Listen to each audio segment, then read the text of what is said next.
Hey guys, welcome back to my channel. It is your girl Mpo. If you are new here, hey sis, what is good? And if you're a returning subscriber, thank you so much for constantly watching my content. On today's video, I've got a feature, and it is none other than my sister. Who is saying no? It's fine. Hi guys, I'm Mukhudi Singh and I'm Mpo's cousin / sister. So guys, on today's video, we are going to be having a little bit of a girl talk / relationship talk, featuring a few questions that we got online that I think everybody can relate to. So without any further ado, let us start with the first question. Do you ask the question or do you want to just give each other chances? I think you can ask the question, then we can both answer the question. Okay, would you date a man older than you? I'm no longer in the dating world, but I mean, in the past I have. Have you? And also considering the fact that my husband is older than me, so I think that also counts. Does that also count? But prior to him, cha.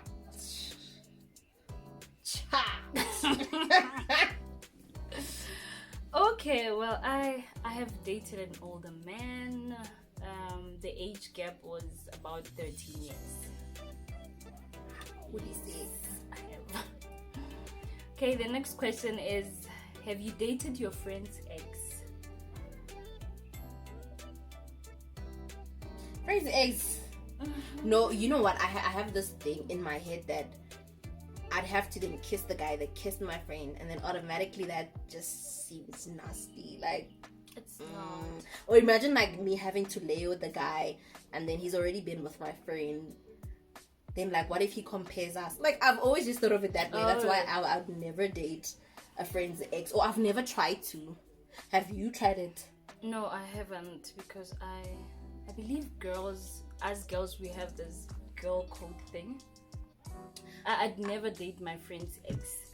Do you believe? I'd never do that because I know it'll probably hurt my friend. So, but do you believe in the mantra of girl code, strictly girl code, or is it like applicable only like in certain situations, or like all the time it's like girl code, we don't do this because there's a girl code? Or like if you really like someone, it's not really there, but I don't know, it's something that comes, I don't know, maybe automatically when you're very close to your friend, or when you care about your friend, maybe. So to me it applies somehow. I've never done it. Maybe if you get a guy that you really like, you would then like all bets are off. It's like girl code, goodbye, girl code out the window. That's what I think. Okay, the third question is, have you taken back a cheating partner? I think we all have. I think in relationships, I used to be Miss Stupido. Like, I was born as banga straight, like, especially when I was younger. I think the first serious relationship I had, in that relationship, like, that guy showed me flames. But the one thing about taking back a cheating partner is it's just never the same. It's not. You question yourself. You keep thinking, why did he cheat on me? Like, am I not good enough? And I feel like it just raises so many self-esteem issues that in this day and age, if I were to be cheated on, I think I'd rather leave than try to salvage the relationship. But I think also, in order to realize that, you have to give the guy a chance first. Like, after he cheats on you. Yes. But it's honestly, it's just never the same again. It's like, it's not. All I'm saying is you give it a try and hope things will change, things will get better. But then you can't erase that thought that this guy has been with somebody else. This guy has cheated on me. You'll never trust that guy again. Or even if you do, but it's gonna take you years and sleepless nights. And I just feel like for me, it's the paranoia. It requires a lot of effort. What? It's the paranoia. Yeah, it's like being in a relationship with someone, and whenever they're out, I have to constantly question, like, who are they with? What are they doing? If he's not answering his phone, like, you catch feelings. He's with another woman. Like, it's that uncertainty for me, that unsettlement of everything. I could never, child. Bye with that. This part is interesting. Is it necessary for your partner to give you a monthly allowance? Okay, I think it's not. It's not like if you're someone's partner, you're entitled to get an allowance. I feel like it's much better if the guy just offers, maybe, to give you money. instead of asking and telling the guy that, you know what, baby, you should start giving me a girlfriend's allowance. Or unless if maybe you've been talking about something, maybe the guy would, maybe you mentioned that you want something, or you saw something at a certain shop, and then the guy would give you a card, and then maybe you would just mention it with that, okay babe, maybe you should just give me a girlfriend's allowance so that you won't have to give me your card now and then. I also like feel the same way. I feel like once you get older and you start working for your own money and you start understanding the value that money has, or how hard it is to work for money, then the sense of entitlements become less and less and less, you know, because it's so hard to work for like even the bare minimum, you know. So just to have an expectation that just for being your girlfriend I expect to be rewarded, or I expect to be pampered, I feel like there's nothing wrong with that. If yes, he is willing to give you a monthly allowance as like a salary or whatever, like, oh, take care of yourself, babe, but I don't feel like it is a necessity, which means that it could happen this month, and then next month if he doesn't have, I'd still be okay with it. Yeah. Because you find some girls who are like... Because at the end of the day, it's not about money. Yes, we all want some money, but it's not just about money.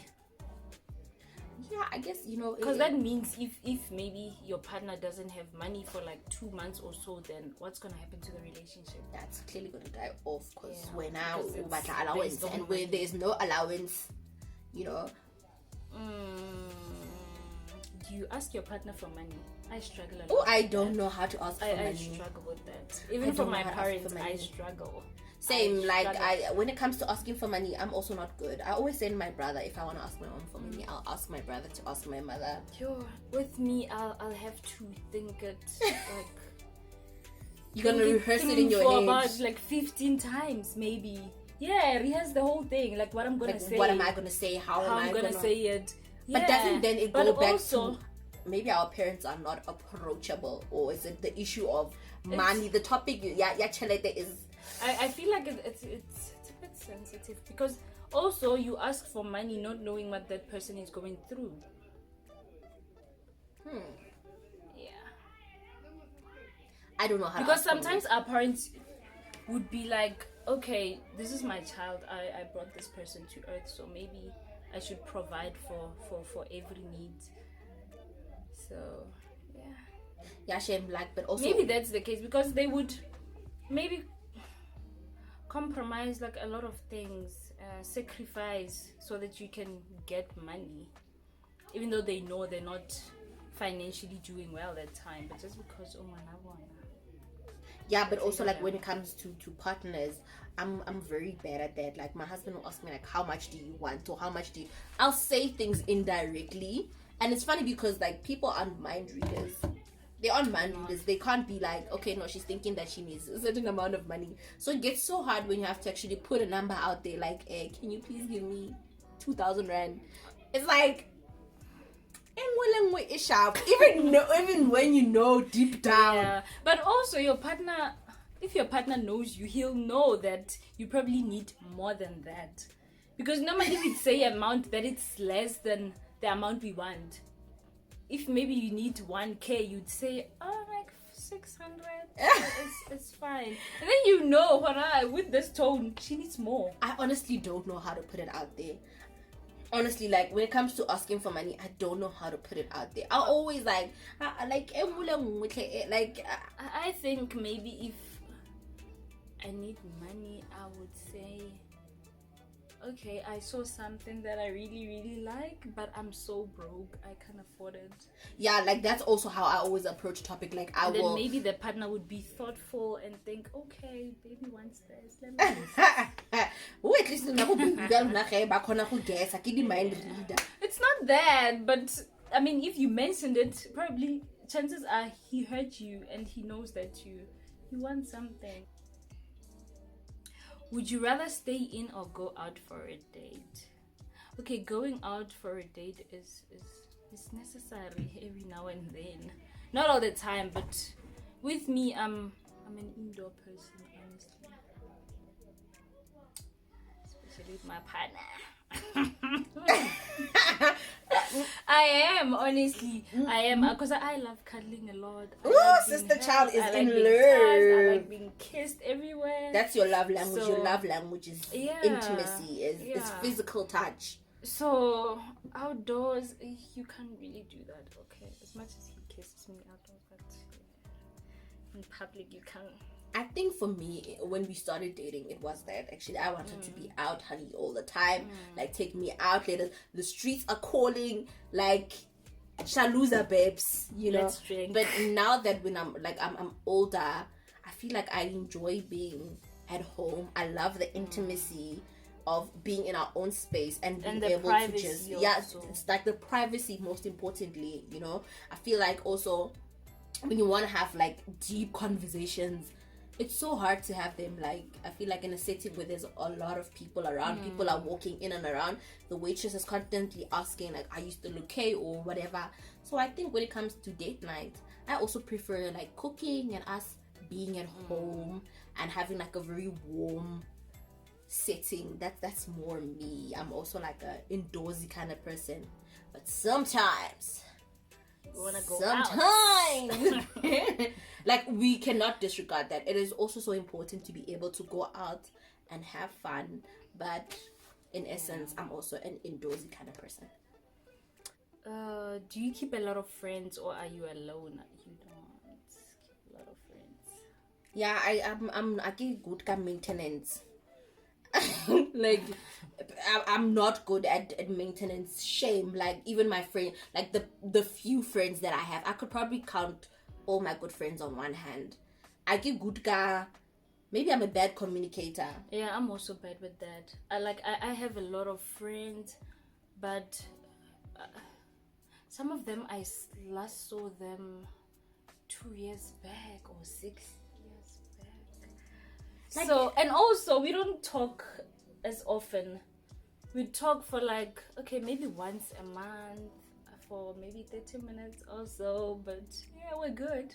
We're adults now, so we don't have to talk every day. Not quite honestly, like I'm such a loner. I'm a loner to a point where sometimes even replying to WhatsApp messages for me is like a mess. It's I like, actually prefer phone calls. It's like, that's even worse. I prefer that, because phone calls you get straight to the point.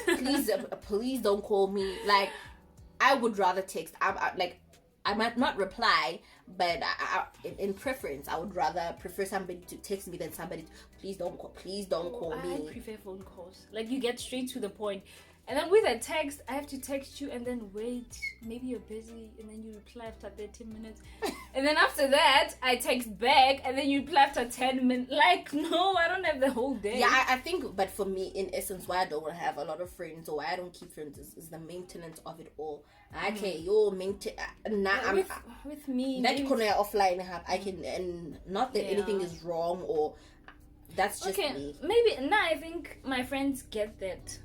So even if I become unavailable, they know, oh, she's fine. It's not like we're not okay. Things are bad between us, but you know what? I think I carry something from when I was a child. I used to be very big on friends. And then I remember I came home this one time and I said to my mom, and it was my mom and my aunt, and then I said to them, I had actually, like, I was a child. I think I was like maybe grade 9, grade 4, grade 5. Okay. So I'd actually gone through a friend's phone, and like she wrote like nasty things about you. Like in the note section. You remember our phones used to have like that notepad situation, whatever, or draft message, something like that. So I saw messages, and in essence, my mom said, you know what? Maybe you're the kind of person who doesn't have like good luck at chum. How not lucky at chum. And I think I carried that with me, whereby in everything I was like, I can own. And it's not even that. I feel like if you find something in your friend's phone, or maybe you hear rumors that your friend was saying something bad about you, it was not meant to be just like relationships. Like, but now, you know what? It's funny because it wasn't just one friend. The first one was actually, funny enough, a cousin of ours. And then the second one, it was a friend. Okay. She wrote in her diary that her mom didn't like me or something like that. And like all this time, I thought maybe there was something wrong with me. So that's why I never wanted to keep anyone close enough to get to really know me. You know what I mean? So I am alone now, one way. Okay, I've never really felt betrayed by a friend. Okay, I have, but I just Lucky you. didn't really care. No, honestly, I didn't really care. It's that thing, okay, it's fine. Maybe I won't share things that are very personal with her. I'll just keep them private. I'll just keep them to me. When I'm with her, I'll just talk about basic things. But another thing with me is that if you betray me, I can't pretend. You know, my so thing I'll is, probably just cut you off. like, If I tell you, I tell you. If I don't, it's cool. Like, I'll just cut you off. It's whatever. and that's just that on Yeah, that. because I Sure. can't. I cannot. No, I pretend. think it's also because I'm such an open person. I talk a lot. I tend to just be very vocal and very open about what is happening in and around me, or if something is affecting me or whatever. If we're talking, I don't really mind sharing it. You know what I mean? So I think now that I don't really have a lot of friends, it becomes quite easier to handle whatever it is that I'm going through, because it's not like I feel like I need to share it. What is your definition of cheating? If you need to hide it. Yeah. Like, for me, if you need to hide it, absolutely. it is definitely cheating. You know, there are just certain things that when we do as individuals, you might think, oh no, like it's very small, it's very minute. But if you have to hide it from your partner, child, you're because cheating. you know that your partner won't like it. Then Exactly. why are you doing it? Yeah. So that for me is my definition of cheating. Definition of cheating is if you have to hide it from your partner, or you don't want your partner to find out. Red flag. You know, the other day, some guy was talking about secrecy and privacy. It was an interesting topic. Yeah, but you know, privacy is, for example, I am married, but you don't really know the details of what is what. When we come or on my channel, whatever, we're very casual, we're very bubbly, we're laughing and everything. That is privacy. And then secrecy is, I don't even want you to know that you're married, that I'm married, or I'm hiding it, or you know, it's actually hiding it. Yeah. In essence, I'm like, if somebody asks me like, are you with somebody, I'm like, no, it doesn't matter, let's just talk about you and I. You see, then that's like secrecy. It is. It's definitely that. Do you think past relationship secrets should always be kept hidden? Okay, well, I think if no, you can't always hide them. Okay, maybe let's say something happens then, and then you maybe end up referring to your past experience. Then maybe your partner would ask you what happened, what did you go through, then you'll have to explain. But then I also feel like, even if maybe if your partner asks you about your past, he shouldn't use that against you. It should just be like a point of reference. Yes, or to help him do, I don't know, not to repeat what you've been through, or I don't know.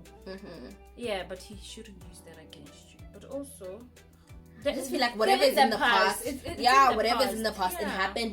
Like if it did, it's in the past. And it doesn't There's define nothing you can do about it. You can't change it, and it doesn't define you as a human being. So it's like, I'm a tired. Whatever secrets you had in the past, child, leave them there. Leave them all the way there. If you feel like keeping them a secret, then do that. Then just it is what it is. What lessons have you learned from the past relationship? Oh, I think it would be to trust your gut feeling and mind the red flags. Yeah, definitely those two. I think for me is never to settle. Don't settle for the bare minimum, especially when you know you are deserving of so much more.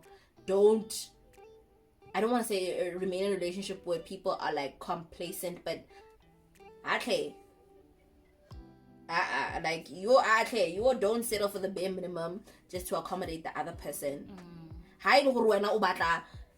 a nice life and this person in this moment cannot give you that, feel free to walk away. Instead of cheating or staying or trying to convince yourself, no, Bill Gates. Yeah, you can't change a person. You cannot change a person who's not ready to change. Like, no, please, you cannot do that. I have been saying, like, when it comes to relationships, project. Yeah, project management. Guys, let us for bona. Like, honestly, because the thing with guys is there's so many guys who are waiting. They'll say, I'm waiting for the right woman so that she and I can achieve 1, 2, 3, 4, 5. Waiting for who? How many men have we built and that we are not currently with? Child shem. Highly project management they on. Highly project management they on. Yo, give us 0. Please, I don't course ya go university or on the college. That's you. That's the one thing that my past relationship has taught me is, like, if this man is not ready to come to the party, I am leaving. Goodbye. Otherwise you wait forever. Yeah, and that is the thing. Like, with some men, it's like you have to constantly be begging, please, can you do this? Please, can you grow? Please, I want you to be this. Like, tends to remain the way they are, and you just have to move on. So, child. Bye, project management. That's all one. Really. Moving right along. What would you do if you found out your friend is talking to your man? Okay, I'd be okay only if they're talking about maybe planning something for me. Maybe I'm pregnant. Maybe baby shower and jail. What are the chances? But also my family. I think I'd prefer you to talk to my guy. Yeah, but like, what are the chances? Not my friend. I've actually had a friend talk to a partner, and because I am ghetto, I am wretched, I am all the unnecessary things and all of that. All the extras. All the extras. Come approach again. Like, hey, madam. What gaan hier so? Tell me, what? And I approached the guy. Yeah, guy. What so? The other thing is when you've got relationships here and there, like you're in a relationship with a guy and you have a friendship with a girl, don't pick a side. Because chances are, already a baby girl who started only to find out that it was actually your boyfriend who initiated conversation. So, take it together. And be like, okay, I see it's very nice there. I'm going to DM it's lit. Holy lit. And no one thought to think, okay, there's me. Poor old little me. I think personally, it's like the people that I've dated, they know I just have this side. This side. Excel yo. I'm so excited. What I have maybe been in a fight or whatever, but it's like, I believe every guy who's ever dated me, say happy. Movie. So I don't think any guy would like just out of nowhere try all of that with me. Hi, child.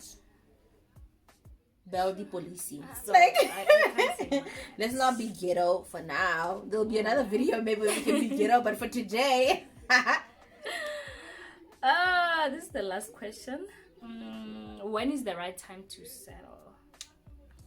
Settle down. When is the right time?